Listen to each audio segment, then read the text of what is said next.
ಗಜಕರ್ಣ ಹೆಂಗೆ ತಿಕ್ಕಾಕತ್ತಾಳ ಹಂದಿ ತಿಕ್ದಂಗ ಇಲ್ಲ ಹಂದಿ ಗೋಡೆ ತಿಕ್ತಿರ್ತಾಳ ಬಿಸಿಲಿ ಮಾಡ್ತಿರ್ತೀವಿ ನಮ್ಗ ಎಲ್ಲಿ ಬೇಕಲ್ಲ ನೀರು ಬಿಡ್ತೈತಿ ಹಿಂಗೇನ ವರ್ಷ ಅದ್ ಬಿಟ್ಟು ಹಂದಿ ತಿಕ್ದಂಗ ತಿಕ್ಕಾಕತ್ತಲ್ಲ ಮೈ ಎಲ್ಲ ಗಾಡಿ ತಿಕ್ತಿರ್ತಾವ ಹಂದಿ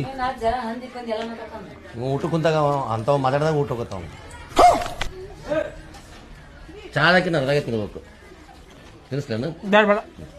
ಮತ್ತೆ ಬೇಡ ನೀನು ಮತ್ತೆ ಮೆಣಸಿನ್ಕಾಯಿ ತಿಂತೀನಿ ಮೆಣಸಿನ್ಕಾಯಿ ಕೊಡ್ಲಿ ಮೆಣಸಿನ್ಕಾಯಿ ಬೇಡ ಬೇಡ ಬೇಡ ನಮ್ ಚಾ ಪುರಿ ತಿಂದ್ರೆ ಸ್ವಲ್ಪ ಸಮಾಧಾನ ಮನ್ಸಿಗೆ ತಿನ್ನುತ್ತ ಆದ್ರೆ ಚಾ 7 ರೂಪಾಯಿಗೊಂದ ಹಾ ಚಾ 7 ರೂಪಾಯಿಗೊಂದು ಇಲ್ಲ ಯಾಕಂದ್ರೆ ಅದು ಬೆಲ್ಲದ ಬೆಲ್ಲ ಹಾಕ್ತೀವಿ ಸಕ್ಕರೆ ಎಲ್ಲೊಂಡೇಜ್ ಮನೆಗೆ ಹೋಗ್ತೀನವ ಬರ್ತೇನೆ ನೀನು ಇಲ್ಲ ಮನೆಗೆ ತೋರಿಸಿದೆ ನಿಮ್ಮ ಇಡೀ ಊರ್ ಹೆಂಗಸರಿಗೆಲ್ಲ ಮನಿ ತೋರಿಸಿ ಮತ್ ನನಗ್ ತೋರ್ಸಾವ ಅಂತ ಮನಿ